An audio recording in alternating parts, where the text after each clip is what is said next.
Now, we're going to go into Corinth's world, but I guarantee you're going to be shocked by how similar the thinking about sex was in Corinth as it is today. They had certain myths about what they thought about sex, myths that we believe today. And so what Paul does is he deconstructs their view of sexuality, and then he presents a Christian vision for sexuality. And the Christian vision that he presents was radical then, it's radical today. So let's look in chapter 6, verse 12. And we'll work our way through.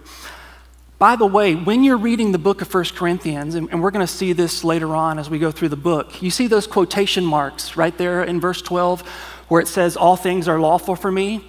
Those were slogans in the church of Corinth. They were things that they were throwing around, kind of like when we'll say things like, when in Rome, do as the Romans do. Something we say right before we do something really dumb. When in Rome. That's why I was, smoking at that party. That's why I was drinking in that context. When in Rome. Well, you had those kind of phrases going on in Corinth. They were being popularized. They may have gotten that phrase from the Apostle Paul. They maybe got it from another Christian teacher. No one really knows. But what they had done is they had twisted that saying just enough to let it justify their sinful behavior, specifically in the area of sexuality. So Paul says, here's what you're saying. You're saying, all things are lawful for me, but here's what I say, not all things are helpful. You say, all things are lawful for me, but I will not be dominated by anything. Verse 13, here's another slogan they were using. Food is meant for the stomach and the stomach for food, and God will destroy both, one and the other. The body is not meant for sexual immorality, but for the Lord, and the Lord for the body. So Paul's deconstructing the view. So let me give you their view. Basically, they had two kinds of improper views. The first improper view was an improper view about Christian freedom. What does it mean to be free in Christ? I'm forgiven of sin, freed from my past, free from the law. Great, I can do whatever I want. That was an improper view of Christian freedom, supplemented with an improper view of the body.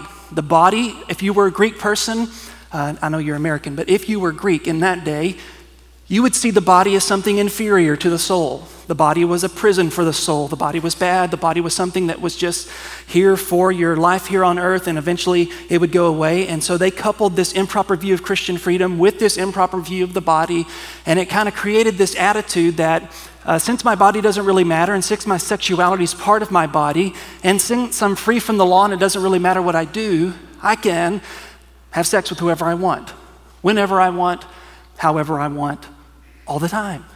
And Paul says, I know that's what you're thinking, I know that's what you're saying, but actually, sexual immorality, the body, is not meant for sexual immorality. The body is the Lord's. It belongs to God. You glorify God with your body. He owns it. You're wrong in your approach to Christian freedom. Yes, it's true you're free from the law.